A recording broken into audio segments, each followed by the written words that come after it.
Hey guys, back with video number 3 of my 83 Honda Nighthawk Bobber project. I haven't made too much progress since the last video, but some more direction and ideas, but I had a few problems I ran into. The first one was I had to replace the straight bar that I wanted to go to. I mean, I really like the look of the bars on the bike, but they just did not work for the tank. The tank is so wide that I did not have the clearance, even with these bar risers that I've got installed. These are the bar risers that I got from eBay. It raised it more, actually it made it more back than up, which back is good for the ride, but I needed more lift out of them. So I had to go and get a second set of bars that weren't as straight. They got a little bit of a rise to them. Not a big rise, and I'm still happy with the way it looks from the back. I mean, it rises just enough, but still, even with those, I still scraped the tank here and put a nick right there. I can buff this out, this will buff out, but that will not, because of this little thing here. It's hard to see, but it's the cable that goes for the clutch. I'm going to try to bend that in a little bit more because it kind of comes down at an angle. I'm going to try to make it a little bit more horizontal to avoid this. But that's the problem I ran into. And even a bigger problem, when I took the risers off, they supplied me with longer bolts with these risers here. And when I took them out, the bottom two came out fine, but the top two completely stripped out the bolt and my entire top tree where they go into here. So I had to replace the entire tree, which I found on eBay as well. The first one they sent me was off a 550 and didn't work, so they sent me the one off the 650, which I initially ordered, which was kind of good in a good way, because I was able to polish it a little bit cleaner than my original one. Here's what one would look like standard. You know, this is the 550 one they sent me. You can see all the corrosion and stuff. And this is the one I had initially. I had polished it, as you can see, but I didn't get the polish as good as I did on this second one that I got. I mean, that's nice. I was really happy with the way that turned out. And the way I polish my aluminum is, I went to Harbor Freight, and they have this Chicago Electric 14-piece aluminum polishing kit. It's got various wheels and different levels of compound. The black is the hardest. That's what you want to take the most oxidation and imperfection out, and then it goes to brown, and then white, and then I ended up buying the green, which is like a jeweler's polish. And I mainly use that to get the polish on these stainless steel and some of the other things I use it on too. It's pretty easy. It's just a process. I mean, what I did was I took an electric drill and mounted it to my work table here, and attached each wheel to the drill, which had a switch that would stay on, and I just fill up the wheel with the compound and just start working it.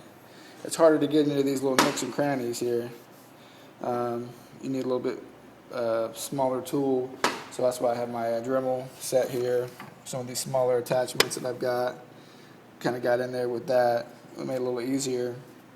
But again, a problem turned out to be a better solution because it's a beautiful piece of aluminum now.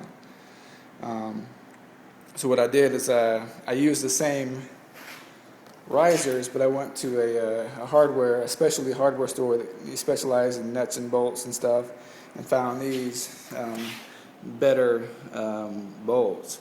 I think the problem with the initial one, the reason they stripped out, is they were too long, and so when I pulled them out, they had bottomed out. The top two had bottomed out and stripped when they came out. So I went and bought some that only go in about to right here versus bottoming out. So that's the solution I had. A higher rise on the bar, and different bolts. And this is one of those problems you run into when you're doing a custom build on a stock bike. One of the things that I'm working on as well is the exhaust. This used to be a 4-into-2 exhaust. There was exhaust on both sides, exhaust pipes on both sides, I should say. But I've cut it right here. And my plan is, it's loud now. I've got it running. I'd start it for you, but it's late.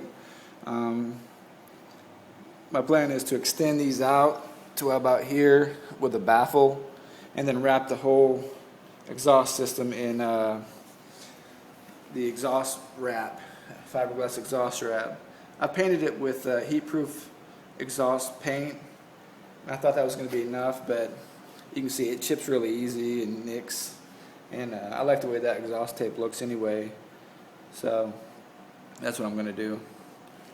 I still haven't fixed my kickstand problem either. It's really, I mean, you can see it's on its side stand and it's almost straight up.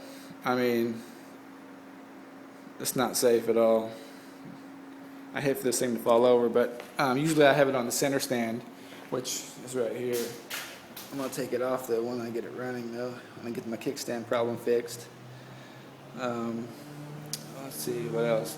Oh, the question about the jets. I have not bought a jet kit for these carbs yet. I too went with the pod air filter. All 4 of them here. I love that look. It's just awesome. But as far as the which jet kit I would buy, I forget the name of the company where I found one for the CB650, but all it said was stage 1, so I don't know what the difference is as far as the size of the jet compared to stock. I could probably find that out, I just haven't yet. But I haven't jetted it yet. I'm going to have to, because like I say, it's running, but it's not running well. It's still a little rough. I can tell that the air to fuel ratio is off, so whenever I get the jet kit in there, it'll help. The reason that is, if you don't know, this usually has a stock air box right here. It's huge, and it really limits the amount of air that the carbs take in. So if you take that air box out and replace it with these pod air filters, there is so much more air getting to each carb with these filters versus a stock air box that the fuel doesn't match. I mean, there's a ratio, air to fuel ratio.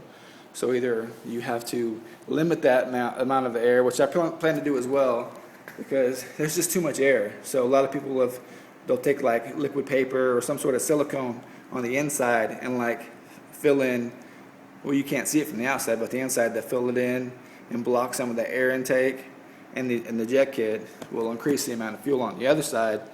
So it'll be a better solution whenever I get that done. So that's the plans for the carbs, is a jet kit and blocking some of the intake on the air. And I still got to build some sort of a box. I still have my wiring issue here. Like I say, it's running, but I mean, I still haven't routed my wires yet or anything, but I want to centrally locate them here somewhere where the battery, have a box that holds the battery and all the wiring goes into, is my plan. I've seen a few different solutions. Some people will make like a cover for each side. I didn't want that. I mean, that's what the original bike had, is those covers on the side, and I didn't like that. I like the clean, open look.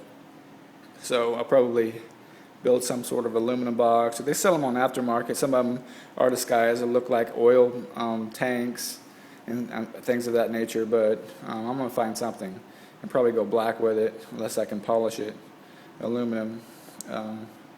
Another plan for the future is forward controls. As you can see here, it's got the stock controls. I've cut this off. This used to come all the way back, and this is where the rear foot peg would be. But I only have one seat, so I'm not going to have a passenger. So I cut that off. It looks pretty clean, I think. But again, the plan is to go forward controls, because the way it rides now, when I'm sitting on it, my knees are kind of bent to put my foot in the foot pegs, and I'd rather have them out here somewhere. That'd be a lot more comfortable for ride. I would say a good foot at least. No, about a foot. Yeah, a foot would be good as far as forward controls. But either you buy them aftermarket for, pretty expensive, or you make your own. And I haven't learned to weld yet. It's still a plan. I've got my welder, and I just haven't tackled it yet. But that's some of the plans for the future. I'm still very happy with the look of the bike. I'll probably get turn signals sometime this week, like 4 of the same kind. I think it's law in Florida, you have to have 4. So I'll probably mount the front 2 here or here, and then the back. My plan is to mount the turn signals here, where the top of the strut is, and then get one of those license plate mounts that kind of go like this, sideways, vertically. Or I might just get a mount for the license plate itself and just get a tail light and mount it right here. I think that might be cool too, but I haven't decided. But there's an update on the bike. I can't wait to get it fully functional to where I can ride it up and down the road at least. I still haven't gotten a title. That was a whole other issue, but that's resolved. I've got a clean title so I can get a tag on it now. So there it is. Any other further questions, feel free to ask. I'll be posting another video when I make more progress. All right, thanks.